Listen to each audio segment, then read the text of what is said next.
രാജ്യസഭാ seat വിഭജനം ഇടതുമുന്നണിയിൽ കീറാമുട്ടിയാവുകയാണ്. ഇടതുമുന്നണിക്ക് വിജയിപ്പിക്കാൻ കഴിയുന്ന 2 സീറ്റുകളിൽ CPIയും കേരള കോൺഗ്രസും അവകാശവാദം ഉന്നയിച്ച് രംഗത്തെത്തുന്നതാണ് മുന്നണിയിൽ ഉണ്ടാവുന്ന പ്രതിസന്ധി. ബിനോയ് വിശ്വം, ജോസ് കെ മാണി, എളമരം കരീം എന്നിവരാണ് രാജ്യസഭയുടെ കാലാവധി ജൂൺ 1 അവസാനിപ്പിക്കുന്നത്. നിലവിലെ നിയമസഭയിലെ അംഗബലമനുസരിച്ച് ഇടതുമുന്നണിക്ക് 2 സീറ്റിലും UDFന് 1 സീറ്റിലും വിജയിപ്പിക്കാൻ കഴിയും. എളമരം കരീമിന്റെ ഒഴിവിൽ CPM 1 സീറ്റ് ഏറ്റെടുക്കും. ആ ഒരു നിലപാടാണ് CPM നേതൃത്വം മുന്നോട്ട് വയ്ക്കുന്നത്. അവശേഷിക്കുന്ന 1 സീറ്റ് ആർക്ക് നൽകുമെന്നതാണ് വെല്ലുവിളി. CPIയും കേരള കോൺഗ്രസ് എമ്മിനും അഭിമാന പ്രശ്നമാണ് രാജ്യസഭാ സീറ്റ്. കാരണം 2 പാർട്ടികളുടെയും ഏറ്റവും പ്രധാനപ്പെട്ട നേതാക്കൾ കൈവശം വെച്ചിരിക്കുന്ന സീറ്റുകളാണിത്. അതുകൊണ്ട് തന്നെ കാലാവധി കഴിഞ്ഞാലും ജയിക്കാൻ കഴിയുന്ന രാജ്യസഭാ സീറ്റിനു വേണ്ടി അവകാശവാദം ഉന്നയിക്കാനാണ് 2 പാർട്ടികളുടെയും തീരുമാനം. ഇടതുമുന്നണി സംസ്ഥാനത്ത് ഭരണത്തിലിരിക്കുന്ന സമയത്ത് തങ്ങൾക്ക് ഒരേ സമയം 2 രാജ്യസഭാ സീറ്റുകൾ ഉണ്ടാവാറുണ്ട് എന്നതാണ് CPIയുടെ അവകാശവാദം. ഒപ്പം തങ്ങളുടെ സീറ്റിൽ മറ്റാരും അവകാശവാദം ഉന്നയിക്കുന്നതിൽ അടിസ്ഥാനമില്ല. മുന്നണി യോഗത്തിൽ സീറ്റ് ആവശ്യം ശക്തമായി ഉന്നയിക്കുമെന്ന് അല്പസമയം മുമ്പ് ബിനോയ് വിശ്വം ന്യൂസ് 8നോട് വ്യക്തമാക്കുകയും ചെയ്തു. അങ്ങനെ CPI കൂടുതൽ കടുത്ത നിലപാട് ഈ വിഷയത്തിൽ സ്വീകരിക്കുന്നു എന്നതാണ്. തൽക്കാലം മുന്നണി യോഗത്തിൽ ചർച്ചയായിട്ടില്ലെങ്കിൽ കൂടിയും വരാനിരിക്കുന്ന വലിയൊരു പ്രതിസന്ധിയാണ് ഇതുമായി ബന്ധപ്പെട്ടും ഉണ്ടാവുന്നത്. അതേസമയം തങ്ങൾ ഇടതുമുന്നണിയിലേക്ക് വരുമ്പോഴേ തങ്ങൾക്ക് രാജ്യസഭാ സീറ്റ് ഉണ്ടായിരുന്നുവെന്നും അതുകൊണ്ട് ജോസ് കെ മാണിക്ക് തന്നെ സീറ്റ് വേണമെന്നതുമാണ് കേരള കോൺഗ്രസിന്റെ ആവശ്യം. ഇന്ന് കോട്ടയത്ത് ചേരുന്ന കേരള കോൺഗ്രസ് എമ്മിന്റെ യോഗം രാജ്യസഭാ സീറ്റ് ആവശ്യം ഔദ്യോഗികമായി ഉന്നയിക്കാനും തീരുമാനമെടുക്കും. UDFന് ജയിക്കാൻ കഴിയുന്ന 1 സീറ്റ് മുസ്ലിം ലീഗിന് നൽകാനാണ് സാധ്യത.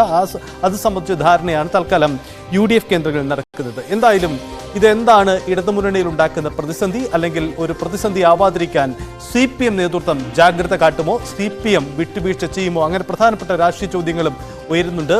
ജൂണിൽ ഉണ്ടാവുന്ന ഈ പ്രതിസന്ധി മുന്നിൽ കണ്ടുകൊണ്ടുള്ള രാഷ്ട്രീയ നീക്കങ്ങൾ ഇടതുമുന്നണിയിലെ ഘടകകക്ഷികൾക്കിടയിൽ ആരംഭിച്ചിട്ടുമുണ്ട്. അതാണ് CPIയുടെയും കേരള കോൺഗ്രസ് എമ്മിന്റെയും കേന്ദ്രങ്ങളുടെ നീക്കങ്ങളിൽ നിന്നും മനസ്സിലാവുന്നത്. അങ്ങനെയെങ്കിൽ CPM ഈ വിഷയത്തിൽ സ്വീകരിക്കുന്ന നിലപാട് എന്തായിരിക്കുമെന്നതും ചോദ്യം വളരെ പ്രധാനപ്പെട്ടതാണ്. ഒപ്പം ലോക്സഭാ തെരഞ്ഞെടുപ്പിന്റെ ഫലം വരുന്നതിന് ശേഷമുള്ള രാഷ്ട്രീയ സാഹചര്യം കൂടി ഈ ചർച്ചകളെ സ്വാധീനിക്കുമെന്നത് വളരെ പ്രധാനപ്പെട്ട ഒരു രാഷ്ട്രീയ സാഹചര്യം കൂടിയായി മാറുന്നു. നമുക്ക് പരിശോധിക്കാം ഇതിന്റെ രാഷ്ട്രീയം എന്താണെന്ന്. തിരുവനന്തപുരത്ത് VV അരുൺ, ഒപ്പം കോട്ടയത്ത് G ശ്രീജിത്തും നമുക്കൊപ്പം വിശദമായി തന്നെ ചേരുകയാണ്. എന്താണ് ഇതിന്റെ രാഷ്ട്രീയം, ഇതിന്റെ സാഹചര്യം? അരുൺ, ഇടതുമുന്നണിയിൽ തൽക്കാലം ഒരു പ്രതിസന്ധിയൊന്നും നമുക്ക് പറയാൻ വഴിയില്ല. കാരണം അതൊരു തർക്ക വിഷയമായി മാറിയിട്ടില്ല. പക്ഷേ ഇതൊരു തർക്കത്തിലേക്ക് പോകാനുള്ള സാധ്യത നമുക്ക് മുന്നിൽ കാണാം. കാരണം അല്പസമയം മുമ്പാണ് CPI അവിടെ ശക്തമായ നിലപാടെടുക്കുന്നത്. ഒപ്പം കേരള കോൺഗ്രസ് എം കേന്ദ്രങ്ങളും അങ്ങനെ നിലപാടെടുക്കും. അങ്ങനെ ഇരു ഘടകകക്ഷികളും അങ്ങനെ ഒരു നിലപാടെടുത്താൽ CPM ഈ വിഷയത്തിൽ സ്വീകരിക്കുന്ന നിലപാടായിരിക്കും ഒരുപക്ഷെ നിർണായകമാവുക. ഇത് ഇടതുമുന്നണിയിൽ ഒരു തർക്ക വിഷയമാകുമോ? നിലവിലെ രാഷ്ട്രീയ സാഹചര്യം എങ്ങനെയാണ് അരുൺ?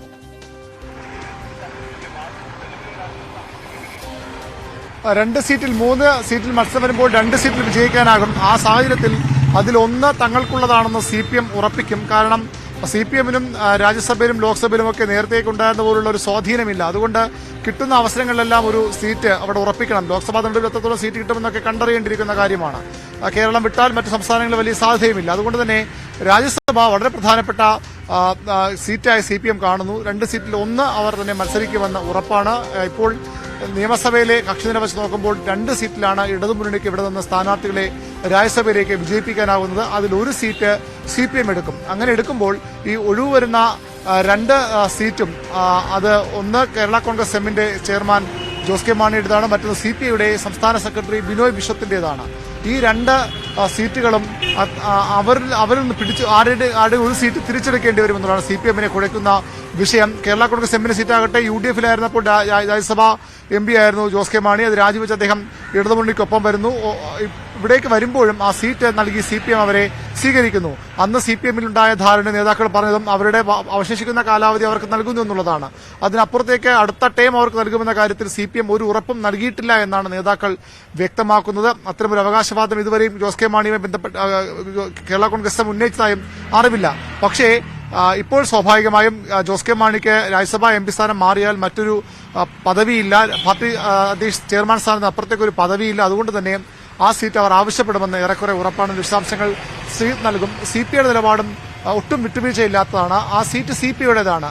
2 സീറ്റ് ഒഴിവ് വന്നാൽ 2 സീറ്റ് ഒഴിവ് വന്നാൽ 1 തങ്ങൾക്കുള്ളതാണ്.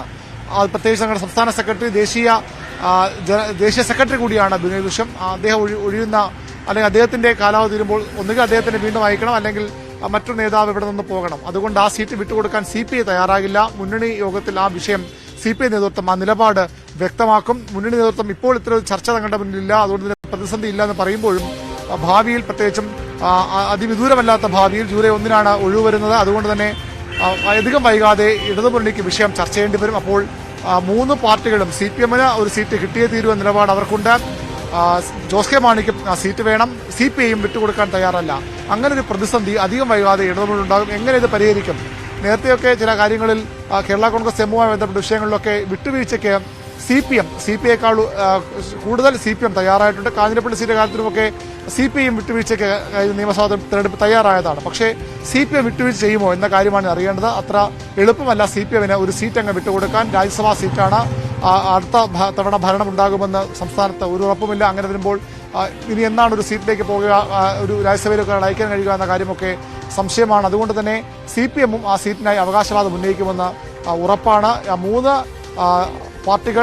പ്രധാനപ്പെട്ട പാർട്ടികൾ 2 സീറ്റിനായി അവകാശവാദം ഉന്നയിക്കുമ്പോൾ ഇനിയും ചെറു പാർട്ടികൾ സ്വാഭാവികമായി അവകാശവാദം ഉന്നയിക്കും. നേരത്തെയൊക്കെ അവർ രാജ്യസഭാ സീറ്റ് വരുമ്പോൾ ചെറിയ പാർട്ടികളൊക്കെ ജനതാദൾ എസിനെ പോലെയുള്ള പാർട്ടികളൊക്കെ സീറ്റിന് അവകാശവാദം ഉന്നയിക്കുന്നവരാണ്. അവരും സ്വാഭാവിക അവകാശവാദം ഉന്നയിക്കും. പക്ഷേ ഈ 3 പേർക്കുള്ളിൽ തന്നെ ഈ പ്രശ്നം എങ്ങനെ പരിഹരിക്കുമെന്നതാകും ഇടതുമുന്നണി നേതൃത്വത്തെ കുഴക്കുന്ന പ്രധാനപ്പെട്ട ചിന്ത.